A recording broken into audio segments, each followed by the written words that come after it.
This is our kosher wedding video. We had two former employees, Ben and Phoebe, who have their own business, Casper Fermentables. They met at LeRoy and Lewis, and they now have their own business, and they're getting married, and they're having a baby. Good for them. They asked us to be part of their wedding rehearsal, which was at their place of business, Casper Fermentables in Austin. If you've never seen it or been there, you need to go check it out. Amazing bagels, kombucha, sandwiches, breads. So this is real kosher meat that they asked us to cook here. We got a brand new pit from the chud shop that has never had pork on it, and we got these specific kosher meats using new cutting boards, using new knives, like trying to really just use everything new. So you saw me trim some of the chickens out. We did some chickens for them. They were also came from a kosher processor. And these briskets are a little rough looking. You know, I've never seen some that were trimmed like this. I've never seen so many, or just like so much kind of like left on the side like that. I mean, I had to take so much off there. We also made them a little uncased beef sausage for their wedding rehearsal because we obviously couldn't put it in a pork casing. So I'm just kind of shaping these briskets, and they also had a lot of that middle fat taken out. I don't know if it's a kosher thing to remove a bunch of the fat or if like use a specifically like grass-fed animal, but these tasted very grass-fed, and they also didn't have a lot of fat on them, mostly because they was trimmed away. I think if we got them not trimmed of fat, they would have been a little bit easier to cook, but we'll see the results, and I was actually pretty happy with how they came out considering the meat, you know. So really, like I said, just kind of shaping these. I removed as much of that kind of decal as I could with the idea of trying to remove that pocket. If you saw how flapped over it was, like I didn't want I never want a pocket in there to where salt and pepper and stuff can get trapped. But you can also see that huge piece I took off and just how much trim there is. For as much fat they trimmed off the top, they didn't trim any off the bottom. So I gotta kind of go through and make sure that all that lean part is actually lean, or it'll get kind of like stringy and wet. So we did a different wrapping method with these two. I was a little afraid of how they were going to come out. So I mean, of course we just seasoned them with salt and pepper, but we smoked them and then I tallowed them and wrapped them in paper because I was not sure about, you know, the crunchy bark on something that's so lean. Really, ideally for the crunchy bark, you want it on a fat cap and not on a bunch of lean meat. So that was the reason that we paper wrapped them. We wanted to keep them as moist as possible on such a lean piece of meat.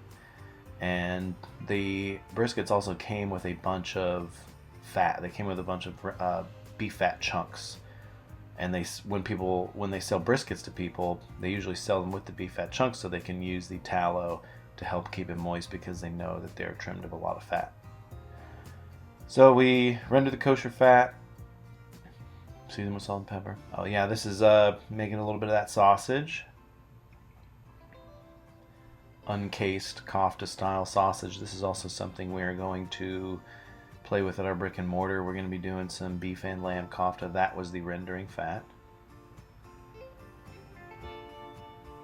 Grind it up, always on that grind. Here's those little kofta sausages. They're kind of just like long meatballs. And then they just went, you know, I seasoned them with some pepper because they're already seasoned with salt and some spices inside. This is that brand new chud pit over at the chud shop. Putting the first fire in it, smoking it out. Big thank you to Brad, who obviously let us use this brand new pit. Let me go over to the chud shop and smoke when he was not there. But yeah, completely clean, never used before. Let's give it a little spray. Once I lit it up, I gave it a kind of another spray on the inside too. Start the fire up. Use the kosher briskets all trimmed up at the chud shop. He's got this nice big long chud table. Yep, chud. Big long table that we always like spread out a bunch of like foil or paper on and then just season everything. So it's kind of nice to have all that workspace available. Super heavy seasoning, just like we always do. Don't forget the sides, folks. If I see anything that's sticking out from the trim job, go back and trim. This thing's pumping out smoke now. Throwing these briskets on.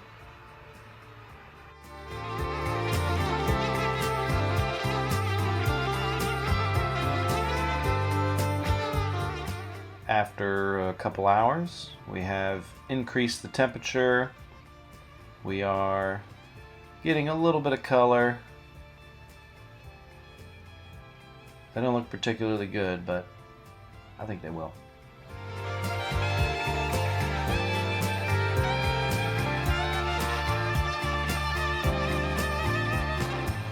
So these briskets were getting really good color on the top, but were pretty pale underneath. I think just because we were kind of hitting them pretty hard with some heat and some airflow. So I did flip them over. I don't normally do that, but I wanted to adapt to what the meat in the smoker was giving me. It was also a little rainy today, so not ideal conditions. Once they colored up a little bit, it was time to wrap. And I mean, they look pretty good. Crust looks pretty good. They're kind of probing right. And just like ready to wrap. 170s. Let's go. A little bit of tallow, wrapping paper, and then they went into a cooler in my truck, where they rested in the cook and hold overnight. Thank you!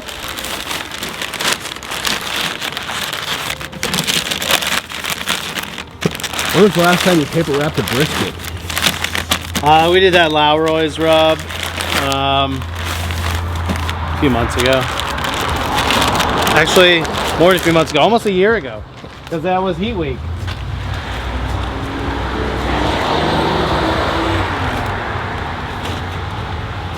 LeRoy's no longer available.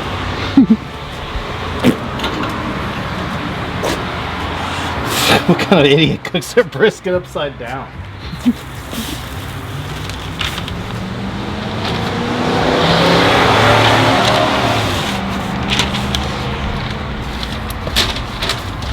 The only thing that could have made this better was if you were cooking on the reverse flow pit, upside down briskets, wrapping in paper. Did you do any spritzing? I didn't do any spritzing. You know, we're still trying to maintain a little bit of our cooking style. Also, I'm here at the Chud Shop, which is not a familiar cooking place for me. It's a familiar like beer drinking place for me. So I didn't like really immediately look out for things to spritz with. First thing I did when I got here was look for beer. It's just a habit. It's a habit. Not a good habit, but it's a habit. You know what? I still know how to make that nice tight little package and rip it exactly how you need so you don't have to fold it under.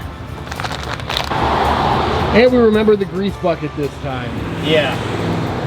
That was something I did like initially when I first lit it up. I was like, oh, I don't want to be fucking leaving grease all over this shit.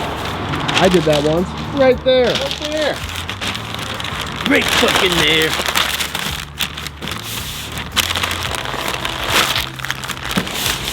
Ooh, that one's a little short.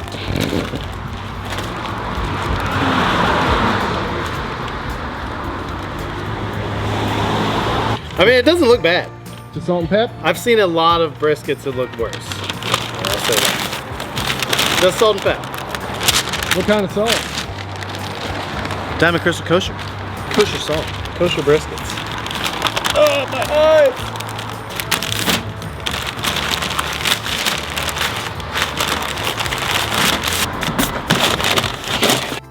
Like I said, the kosher briskets rested in the cook and hold overnight. We actually just got that piece of equipment at the commissary, and they finished around 170 on the pit, and I think we put them up to like 250 in the cooking hold for like 3 hours, and then I put them at 140. So I kept checking them. It's kind of a new piece of equipment. We are a little unsure of how it works, but briskets came out good.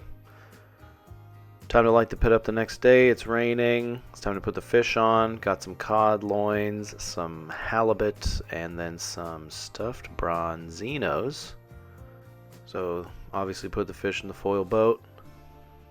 Actually been doing a lot of fish in the foil boat lately. It is a great technique, I do have to say. Now it is time to pull off some of these little kofta sausages, throwing some chicken down. Really put this pit to the test as far as capacity, as far as cooking out into the elements, and I do have to say it really performed.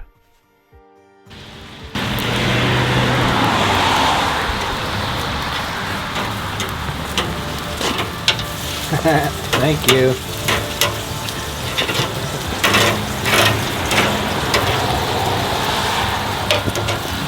The hell of a fucking thumbnail right there.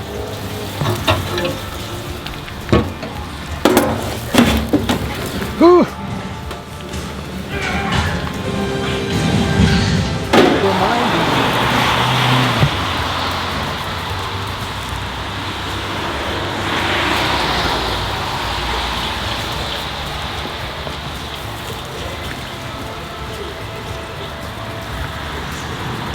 Was brine. These were brined. No, it's your pretty traditional Chud's chicken brine. Garlic, some hot sauce, some dried herbs, kosher salt, kosher wedding. Happy wedding, Ben and Phoebe. Very excited for them. Thank you, Brad. Use his pit.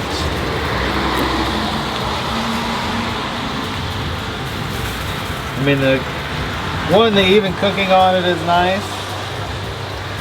2, it's been really easy to operate.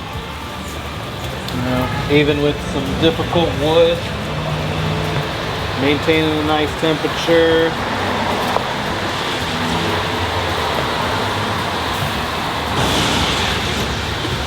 Fish on! Fish on! Fish on! Alright, fish is going on. Talking to the foil boat captain right now. Everything in the boat. 2 of each fish. Noah's Ark. That's the joke.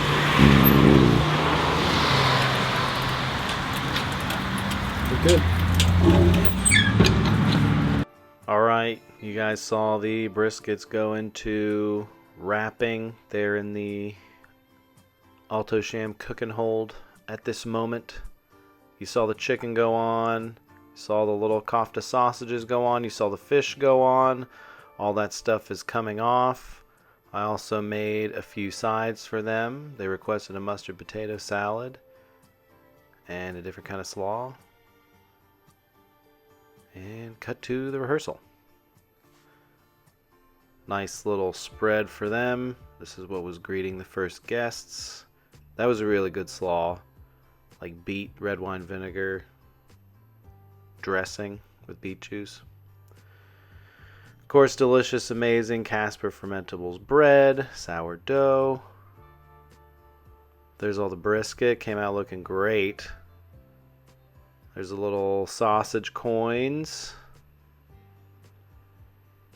All the fish, super good. Just cut those bronzinos in kind of chunks. Those are really, really nice. And some chicken. Then we did some beef fat refried beans for them. Congrats, Ben and Phoebe. We talking? Alright. It's on our normal brisket. It's kosher beef for Ben and Phoebe.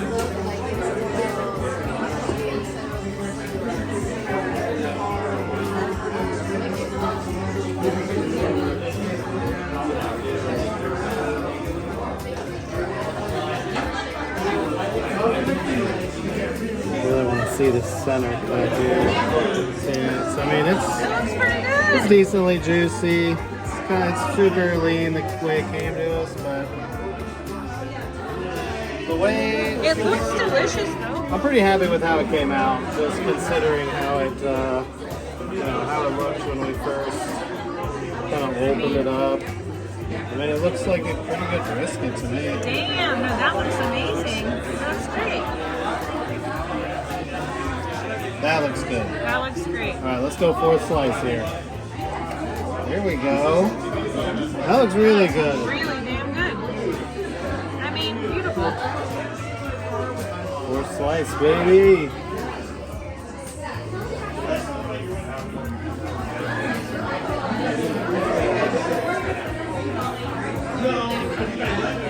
Alrighty.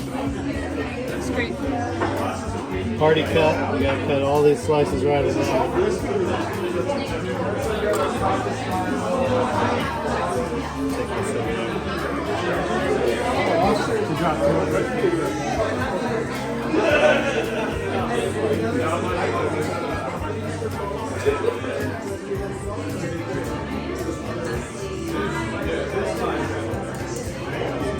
Is there a fish serving?